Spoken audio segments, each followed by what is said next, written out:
Hello, eighth graders. Good to see you again. I hope all is going well. Today we're going to continue with our story of World War I. And in your last lesson, you learned about the spark that became a fire. And that was the assassination of the heir to the Austro-Hungarian throne, which began World War I. And so the best way really to understand the next part of the war, which is really the crucial part, is to look at the battle plans that the countries had in place prior to the war beginning. And so going back to the assassination of Archduke Ferdinand, you remember that Austria-Hungary issued an ultimatum to Serbia, and they agreed to all the terms but one. So Austria-Hungary attacked Serbia. Then Russia came to the defense of its friend Serbia and attacked Austria-Hungary. Then you had Kaiser Wilhelm II attacking Russia, and that was a little bit complicated because Russia was allied with France, so they needed to attack France as well. So, game on, gloves are off, and people are going to war. So what are the battle plans that we're talking about here? France's battle plan, and here's a map of France and Belgium and Germany.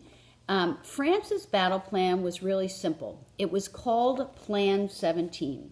And Plan 17 was simply to take back this Alsace-Lorraine region. And I took a Sharpie and sort of marked it so that we could make sure we knew exactly what that is.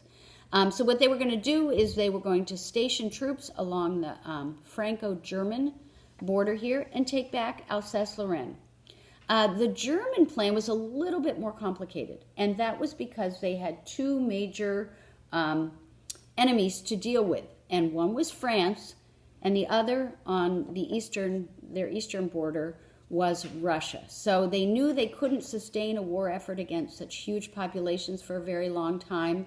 So this strategy said, we'll take out France in about 6 weeks, about 40 days, and then we'll go ahead and we'll take care of Russia. And they didn't think that Russia could really mobilize particularly quickly.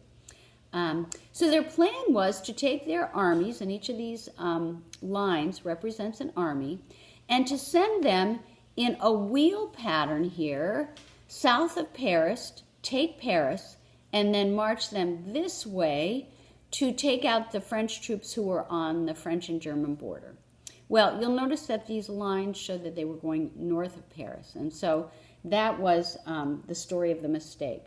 So what happens is on August 1st, they deploy their troops through neutral Belgium. Now, Belgium was ruled by a young monarch who was named King Albert. And it really wasn't fashionable to talk about the upcoming war. Everyone knew it was coming, but you really couldn't say it aloud. But Albert had mined his bridges, and he had also figured out a way to destroy his railroads when the war came. So he immediately did that.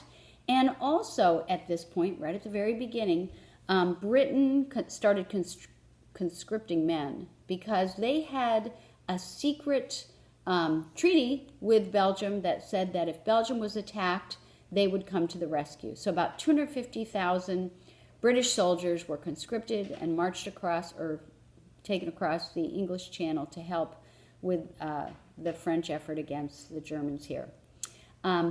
There were a couple reasons why the Germans were slowed down.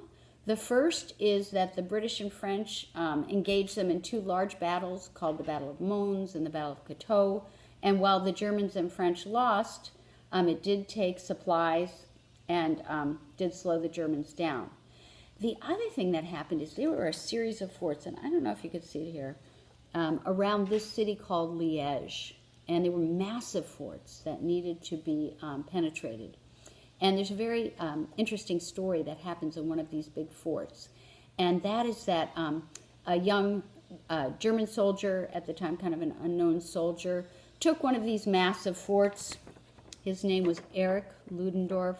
He's a German guy. He looks extremely grumpy. He always looks grumpy in these pictures. But anyway, he took that fort, and by the end of the war, he's going to be the head of the German army.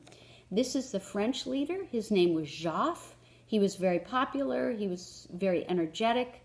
May have been very popular because he hired the national race car driver champion to zip him around the front lines. So anyway, the German effort, which is supposed to happen really quickly, gets a little bit bogged down. But at first, it doesn't get bogged down by the French. And that is because Joffre doesn't believe that the attack is coming. He actually sends his a cavalry brigade or a number of cavalry troops up to this region, and somehow they miss the German army. So he's not concerned about reinforcing Paris until eventually, as they get about 30 miles outside of Paris, he realizes that something must be done. And at this point, the French army goes to the front in French taxicabs, very famously. There's some very famous photos of that. And the armies face off here at the Marne River. It is a massive million-man battle, and about 100,000 troops are killed, and it ends up in a stalemate. And the French, to this day, call that the miracle of the Marne, because they really weren't prepared to take on the German troops. So at that point, we have that huge stalemate. The Germans are tired. It is August. They've fought a lot of battles. Their supply lines are stretched, and they're exhausted. And so what happens is the armies start trying to outflank one another. And what I mean by that is they try to go around one another to gain an advantage, and they can't seem to do that. And so they outflank each other north to the North Sea, kind of like that, and then they try going south. Nobody's able to gain an advantage. Keep going, stalemate, stalemate, stalemate, all the way down to the Swiss border. So you've got a series of trenches that go from the North Sea all the way down to the Swiss border, about 500 miles. And that is going to be called the Western Front of Germany here. You may have read All Quiet on the Western Front, a story about the end of the war. And that's not going to move for about 4 years, very discouraging. And that is why World War I is mainly known as the War of Trench Warfare.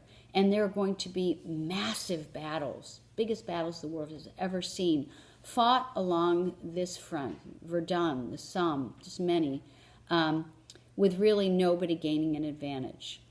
So that's the story of the beginning of the war. So you should understand Plan 17, which is the French plan. You should understand the Schlieffen plan.